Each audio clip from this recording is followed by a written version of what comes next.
이제 오늘 우리에게 주신 하나님 말씀 함께 나눕니다. 오늘은 시편 122편 말씀을 함께 봅니다. 제 122편 다윗의 시 곧 성전에 올라가는 노래.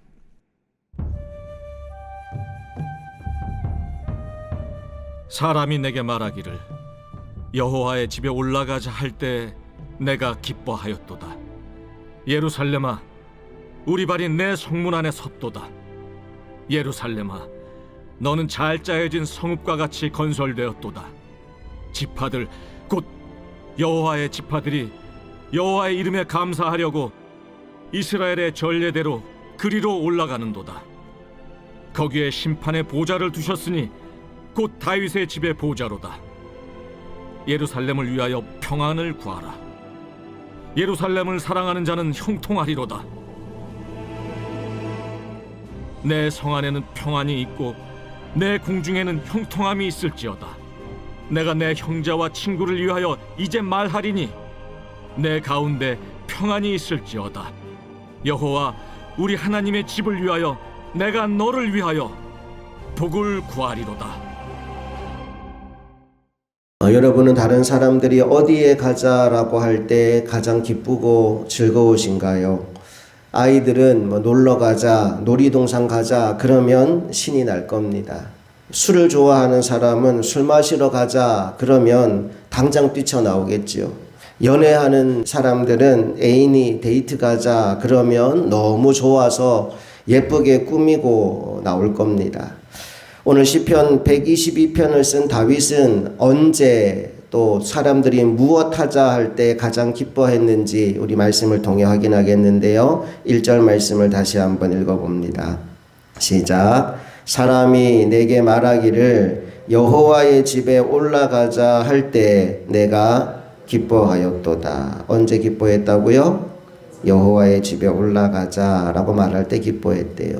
내가 관심이 있고 내가 좋아하고 또 내 마음이 편안해지는 곳으로 가자라고 하면 싫어할 사람이 아무도 없을 겁니다. 흥업교회가 그런 곳이 될 수 있기를 소망합니다.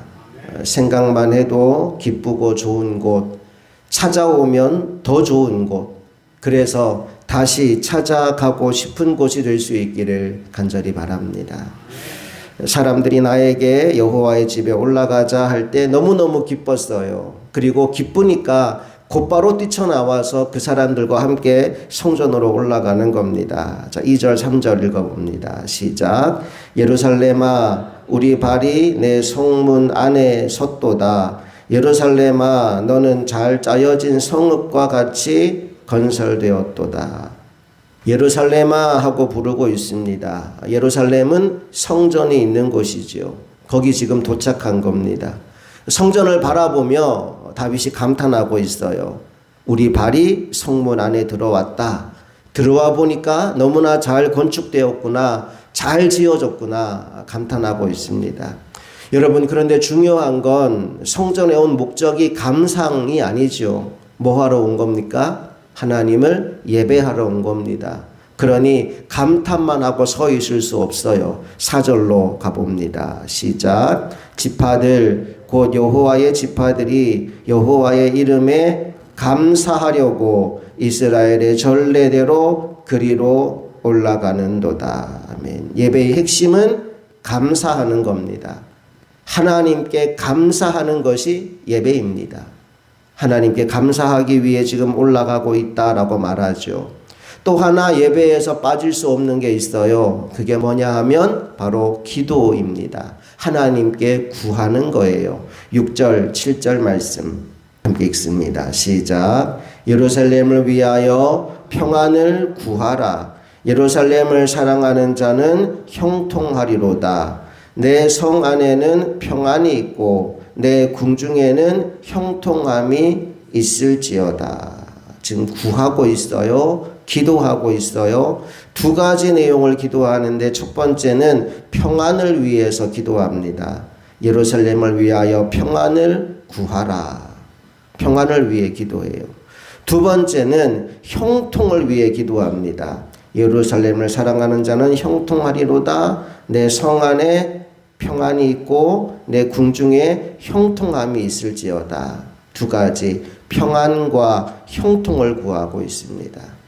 여러분, 참된 평안은 주님 안에 있습니다. 세상이 알 수도 없고 세상이 줄 수도 없는 평안함이 주님 안에 있어요. 어떤 화가가 그린 그림이 제목이 평안, 평화라는 제목이 붙어 있는 그림인데 그 그림을 보니까 폭풍우가 막 몰아치고 있어요.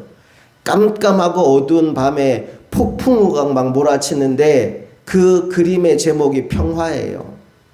왜 그 그림의 제목이 평화냐 하면 폭풍우가 몰아치는 가운데 어떤 조그마한 그 그늘 아래에 어미새가 있는 거예요.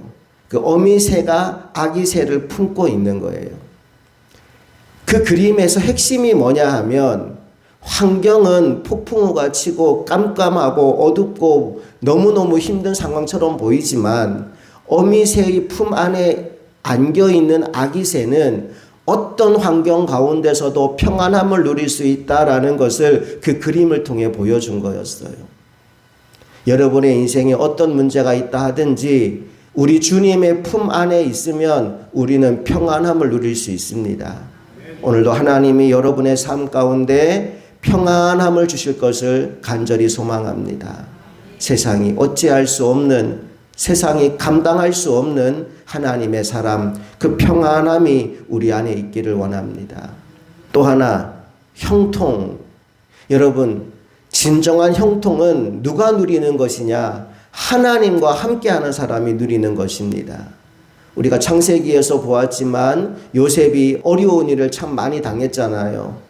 형들의 미움을 받고 종으로 팔려가기도 했고 억울한 누명을 쓰고 감옥에 가기도 했습니다. 그런데 성경을 보니까 요셉의 삶에 항상 붙어있는 단어가 형통이라는 단어예요. 노예로 팔려갔는데도 형통했다라고 나오고 감옥에 갔는데도 형통했다라고 나옵니다. 그런데 그 형통이라는 말과 짝과 같이 붙어있는 문장이 하나 있어요. 그 문장이 뭐냐 하면 여호와께서 그와 함께 하심으로 라는 문장입니다. 형통의 비결이 뭐냐? 여호와께서 그와 함께 하시기 때문입니다. 오늘 여러분의 인생 가운데 여호와 하나님이 함께 하심으로 말미암아 형통을 누리게 되시기를 간절히 소망합니다. 시편 1편에서 복 있는 사람 이야기하면서 악인들의 삶을 얘기합니다. 한번 시편 1편을 다시 한번 돌아가 볼게요. 1절 2절을 먼저 읽습니다. 시작. 복 있는 사람은 악인들의 길을 따르지 아니하며 죄인들의 길에 서지 아니하며 오만한 자들의 자리에 앉지 아니하고 오직 여호와의 율법을 즐거워하여 그의 율법을 주야로 묵상하는도다. 누가 복 있는 사람이냐? 주님 안에 거하는 사람이에요. 주님 말씀을 날마다 묵상하는 사람이에요. 그런데 그 사람이 하지 않는 것들이 몇 가지 있대요. 첫째, 악인들의 꾀를 따르지 아니하며, 둘째, 죄인들의 길에 서지 아니하며, 셋째, 오만한 자들의 자리에 앉지 아니하고. 복 있는 사람은 악한 사람들이 꾀를 내서 이렇게 하면 잘 될 거야, 거기에 속지 않는다는 거예요. 죄인들이 이렇게 하면 돈 많이 벌어, 그 길로 따라가지 않는다는 거예요. 내가 좀 성공했다고, 내가 좀 잘 됐다고 오만한 자리, 교만한 자리에 앉아서 목에 힘주고 있지도 않는다는 거예요. 오직 여호와의 율법을 즐거워하여 그의 율법을 주야로 묵상하는도다. 그냥 주님 안에 거하는 겁니다. 그랬더니 어떤 일이 벌어지느냐? 3절 다 같이 읽습니다. 시작. 그는 시냇가에 심은 나무가 철을 따라 열매를 맺으며 그 잎사귀가 마르지 아니함 같으니, 그 다음에 뭐라고 나와요? 그가 하는 모든 일이 다 형통하리로다. 이게 형통의 비결입니다. 하나님 안에 거하는 것. 주야로 여호와의 말씀을 묵상하며 주님 안에 거하는 것. 여러분, 그것이 형통의 비결입니다. 오늘 이 새벽 기도의 자리에 나온 여러분 모두가 기도하는 중에 하나님이 주시는 평안함을 얻게 되기를 원합니다. 오늘 마음에 불안함과 염려와 걱정을 가지고 오신 분이 있다면 기도하는 중에 하나님께서 여러분 마음에 평안함을 부어줄 줄로 믿습니다.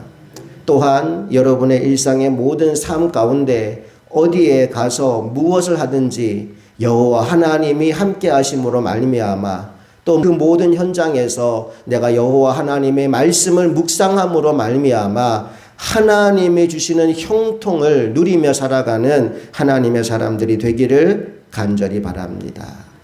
계속해서 마지막 8절 9절 말씀을 보면 오늘 다윗의 기도가 점점점 확장되어 가는 것을 보게 됩니다.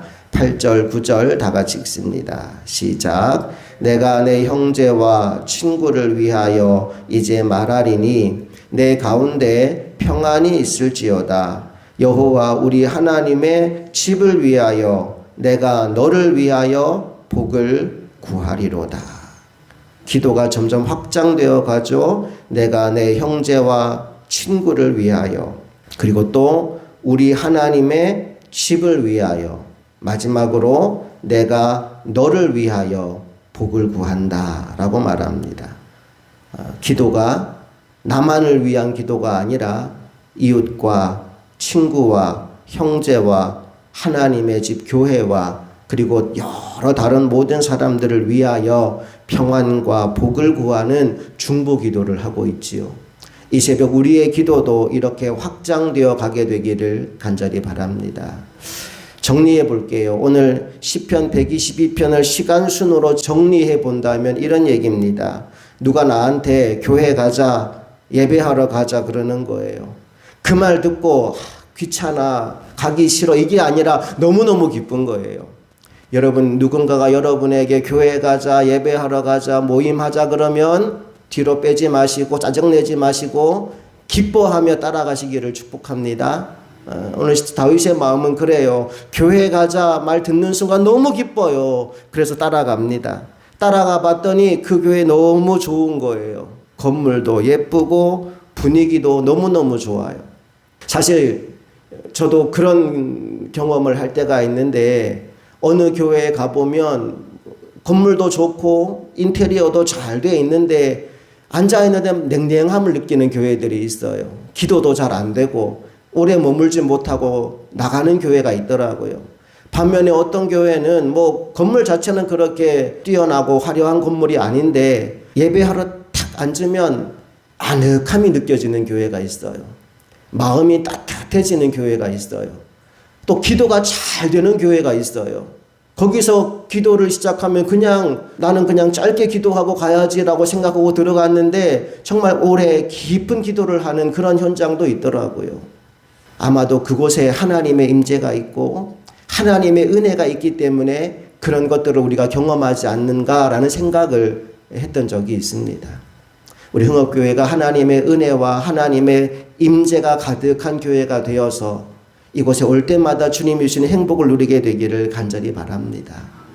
예루살렘에 올라가는데 그게 있는 거예요. 너무 좋은 거예요. 그래서 하나님께 감사하고 기도를 시작했는데 기도가 너무 잘 되는 겁니다. 처음에는 나를 위해 기도를 시작했다가 기도의 대상이 점점점 확대되어 가는 겁니다. 나라를 위해 기도하고 이웃을 위해 기도하고 교회를 위해 기도하고 생각나는 이들을 위해 하나하나 기도하는데 구함의 핵심은 두 가지예요. 평안과 형통입니다.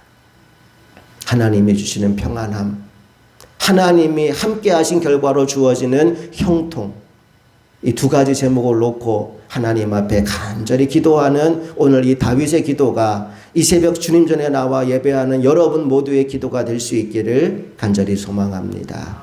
함께 기도하시겠습니다.